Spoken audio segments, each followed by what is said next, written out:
Hey y'all, welcome back to the Hebert house. Today is our 5-week update on our pregnancy.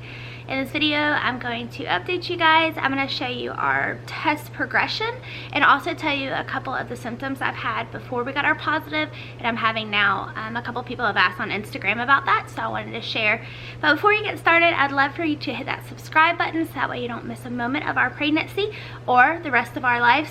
I'm Lelia, I'm the mom here at the Hebert house, and we like to post videos on organizing, homeschooling, cleaning, decorating, our journey of trying to conceive after infant loss, and now our pregnancy. So I would love for you to join our little corner of the world for this journey. So let's go ahead and just get into it. First of all, the 5th week has not been the most fun week. Tuesday started, I turn over weeks on every Tuesday, and on Monday, I started spotting. And it wasn't like bright red or anything like that. It was just a little bit of spotting, but it progressively got more.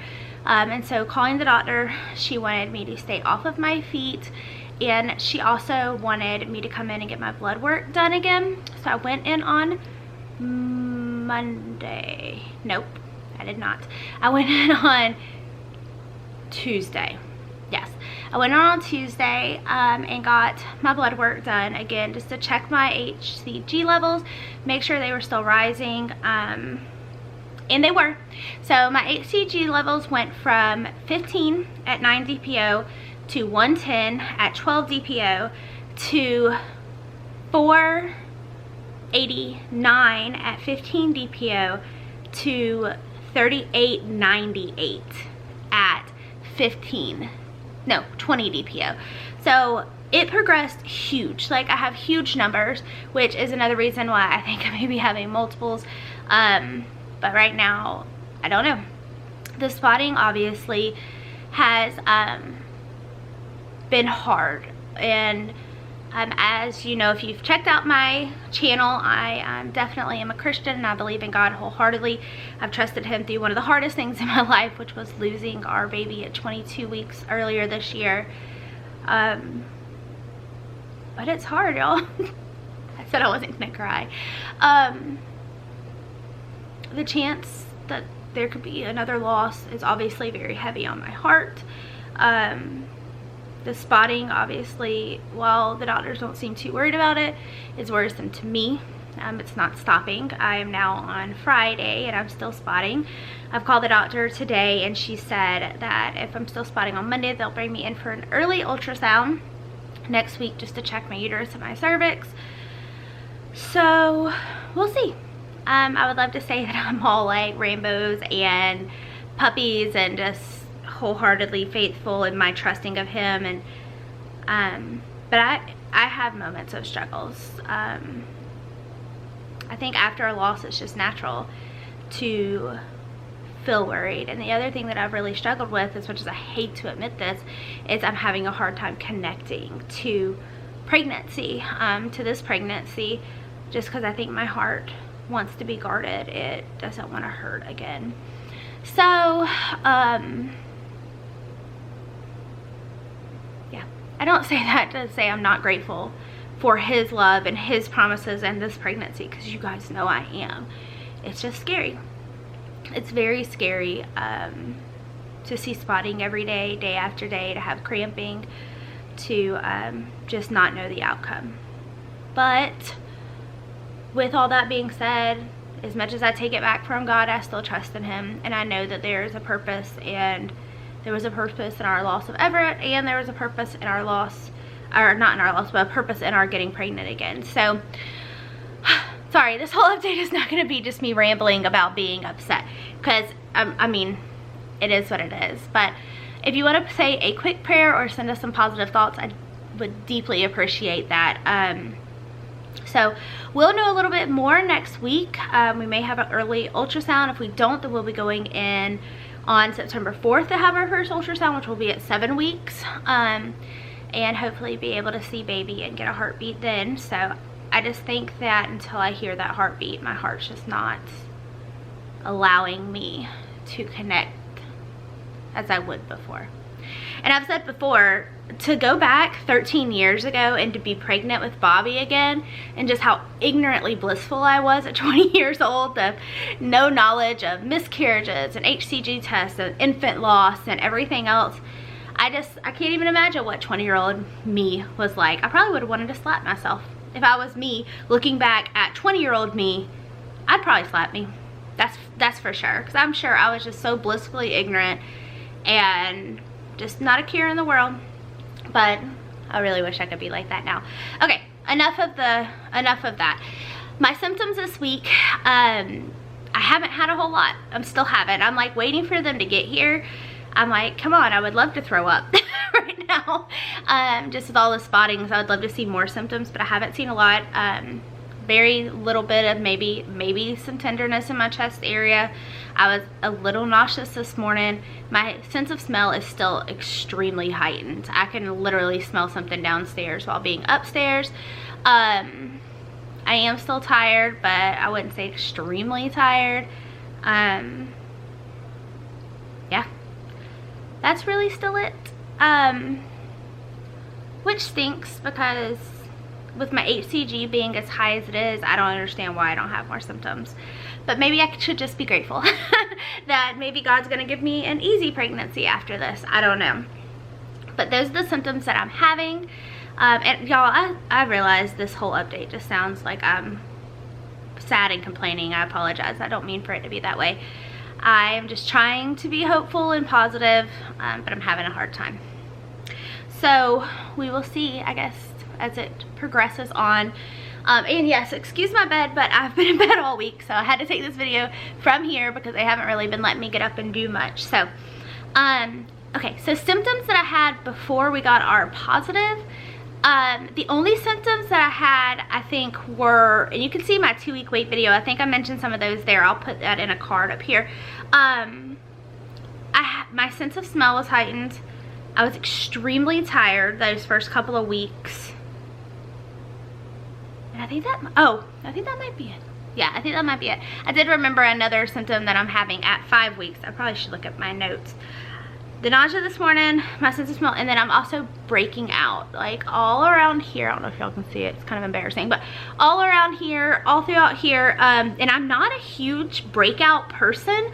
The only time I usually would break out is just getting like maybe one or two little spots, like right before Aunt Flo comes. So having this much going on, is definitely got to be something with pregnancy, because it is like everywhere.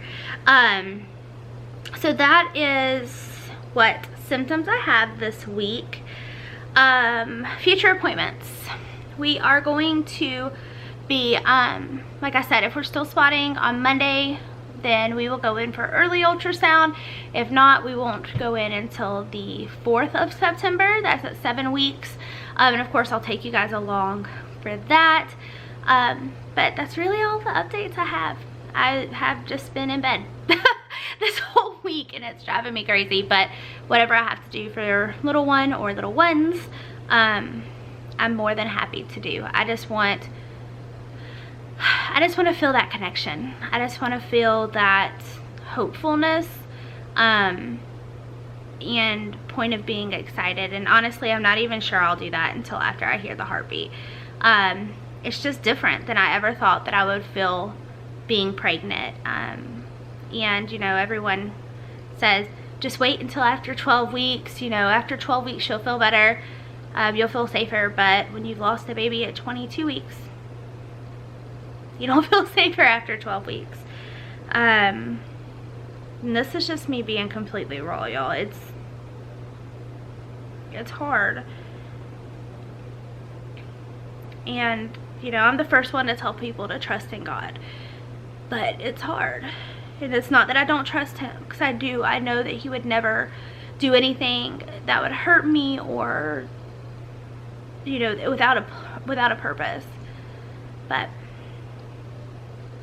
it is hard. So send up a prayer, send up you know, some positive thoughts for us. I'm going to show you our pregnancy test progression here. I know a lot of people like to see that. I took a lot of pregnancy tests so I was going to show you that here, and that way you can kind of see how our lines progress. So let me go ahead and put that in there. Alright guys, here is the test progression I promised. So I started at 7 DPO. Let's see, you can kind of see the lines here. That was at 7. At 8, they got dark enough where I could actually see them. That was 8 in the morning, 8 in the evening. This was at 9 DPO in the morning, in the evening, and then this is at 10 DPO. This was the one I took right before I took the digital. So these are all like within a day of each other. You know, when you ovulate, you obviously don't know like exactly what time. So this was right after I took the digital. This was at 11, 12, 13, and 14. This was the day of my first day of my missed period. So you can definitely see how they progress. Now these are the internet cheapies that I took. And then the other thing is, a friend of mine asked me to try an OPK as a pregnancy test, which is an ovulation predictor test. This one I took at 13 DPO, and you can see how bright it is. This one I took at 15 DPO. So if you are out of pregnancy tests and you want to use an OPK, you can obviously tell pregnancy by those. So this is my progression.